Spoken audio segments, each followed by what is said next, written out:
Vous allez écouter un entraînement au TCF, le test de connaissance du français. Nous commençons. Tournez la page.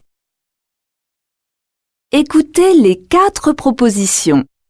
Choisissez celle qui correspond à l'image. Regardez l'image 1. A. Nous commençons la visite du centre-ville. B. On m'a volé mon parapluie. C. Quel temps magnifique! D. Vous pouvez monter dans la voiture.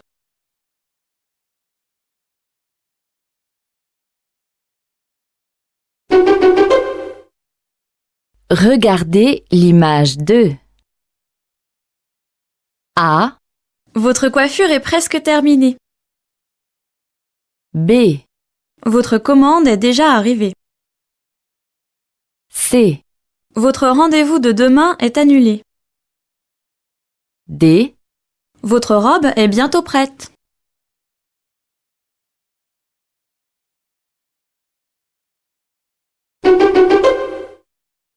Regardez l'image 3. A. J'ai acheté des fruits. B. Je n'ai plus rien à vendre. C. Je ne fais pas les marchés. D. Je vous conseille ces légumes-là.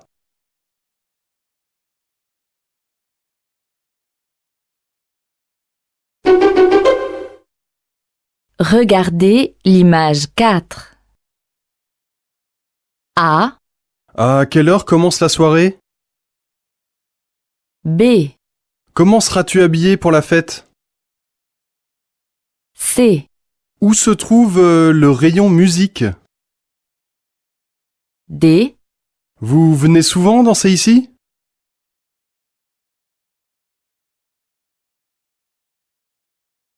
Écoutez le document sonore et la question. Choisissez la bonne réponse. La femme qui s'occupe des évaluations nous a dit que Hiba avait un petit problème avec la compréhension des questions et il a eu du mal à comprendre quelques questions, pas la totalité.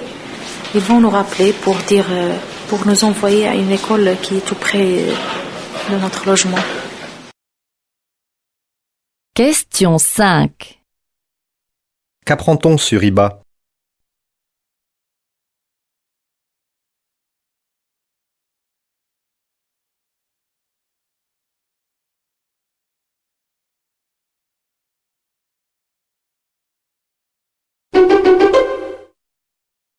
Merci, professeur. Une émission qui raconte l'histoire d'un mot ou qui explique un point de grammaire.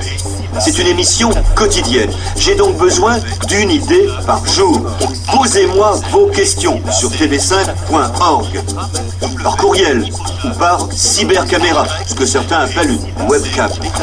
Je vous répondrai, si je peux. Ah, merci. Merci. Qui? Merci, professeur. Question 6.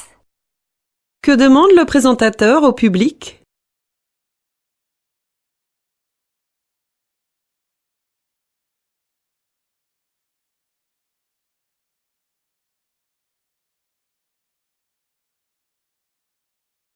Ce qui est fantastique dans ce métier, c'est qu'on voit ce qu'on crée. C'est-à-dire que si j'allais au bureau tous les matins derrière un ordinateur, malheureusement, je ne créerais pas grand-chose. Tandis qu'aujourd'hui, je me lève le matin, je pars d'un produit. Déjà, on arrive au produit, il faut avoir une exploitation, il faut avoir des bêtes, c'est pas toujours évident, mais on part d'un produit, on en fait un autre produit. On le valorise, on crée quelque chose. Tous les jours, on crée quelque chose et on amène quelque chose aux gens. Sa fierté, c'est son fromage, l'artisan. Question 7. Qu'est-ce que l'intervenante apprécie dans son métier?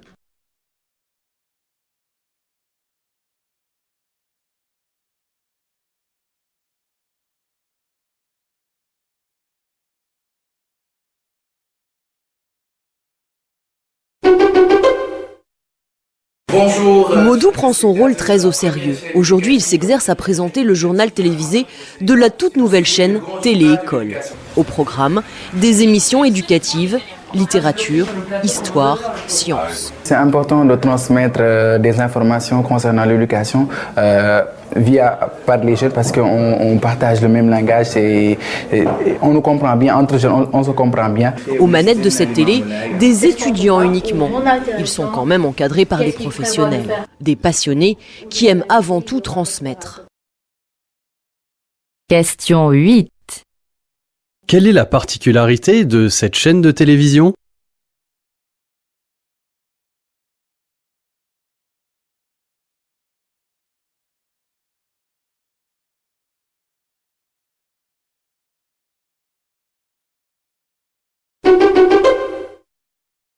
Au Brésil, Lionel possède sa propre société. Dans ce drôle d'immeuble de São Paulo, c'est sa petite entreprise.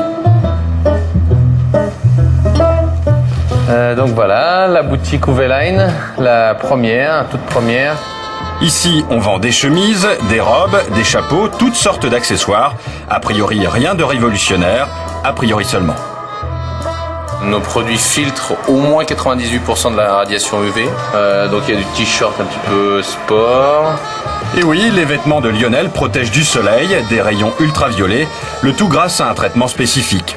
Un vêtement santé, et pour le style, direction le sous-sol. Question 9. Quelle est la spécificité des produits créés par Lionel ?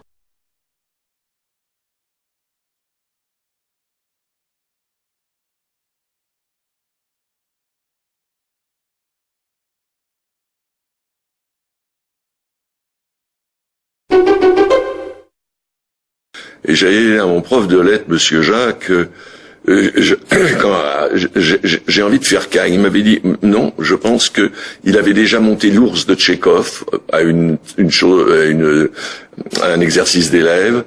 Il m'avait dit si j'étais vous, je tenterais peut-être ma chance au théâtre. Je me présenterai au conservatoire. Je rentre à Paris, je me présente au conservatoire, je suis pris élève, je suis pris comme stagiaire à la Comédie Française. Mon père a dit c'est vraiment un métier d'une facilité incroyable. Voilà comment ça a démarré. Question 10. Qu'est-ce qui a poussé cet homme à faire du théâtre ?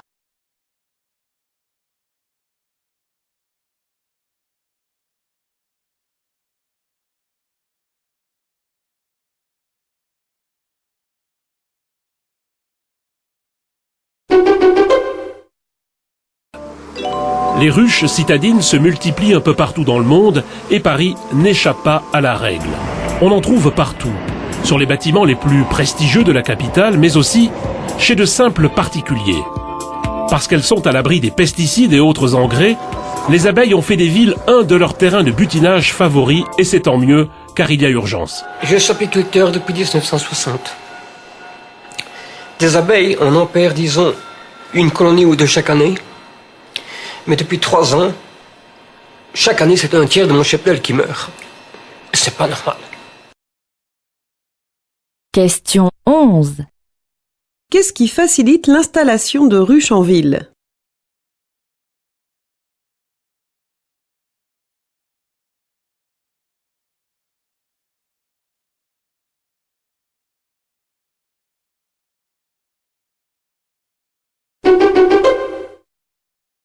Zazou, c'est le terme mauritanien pour désigner le plastique. C'est aussi un nouveau moyen de gagner un peu d'argent pour certains habitants de Nouakchott. La municipalité rémunère désormais la collecte des matières plastiques, un projet social et écologique initié par une ONG française qui sous-traite à des coopératives de femmes. Question 12. Qu'apprend-on au sujet du projet Zazou ?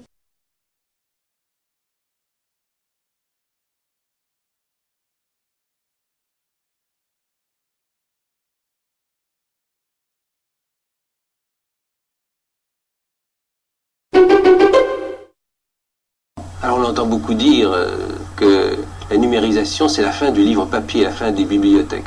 À mon avis c'est une faribole, car on peut dire au contraire que accéder à plus de livres par l'intermédiaire de son ordinateur, c'est d'avoir envie d'autres livres sous forme papier. le toucher du livre, l'odeur du livre. Vous savez bien que l'odeur du livre, c'est très important. Nous avons tous le souvenir de lecture qui reste attaché à une certaine senteur d'un ouvrage. Enfin, j'ai pas besoin de plaider pour le maintien du livre papier, il va durer. Question 13. Que pense la personne interviewée de la numérisation du livre?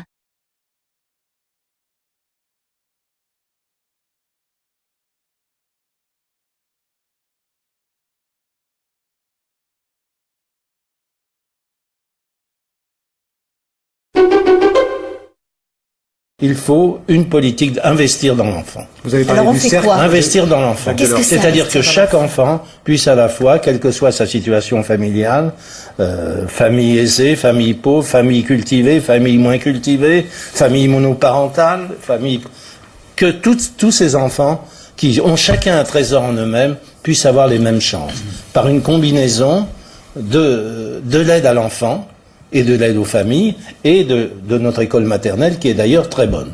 Puis ensuite, il s'agit, pour l'école primaire et l'école secondaire, de prévoir des possibilités de discrimination positive dans les milieux où l'échec scolaire est le plus important. Question 14. Que préconise cet intervenant en matière d'éducation ?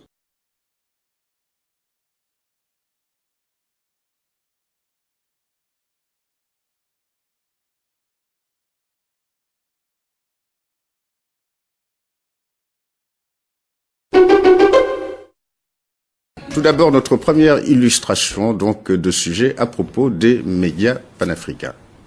Des médias responsables et indépendants sont évidemment un prérequis de ce juste État.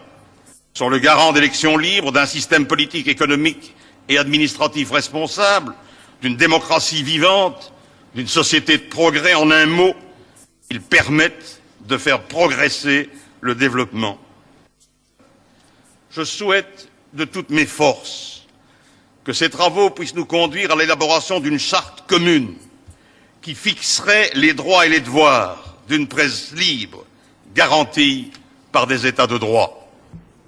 Voilà, c'était donc Louis Michel, le commissaire européen au développement, lors d'une réunion en septembre dernier, même d'un sommet de l'Union africaine, et il s'exprimait à propos des médias. Question 15. Que pense Louis Michel des médias?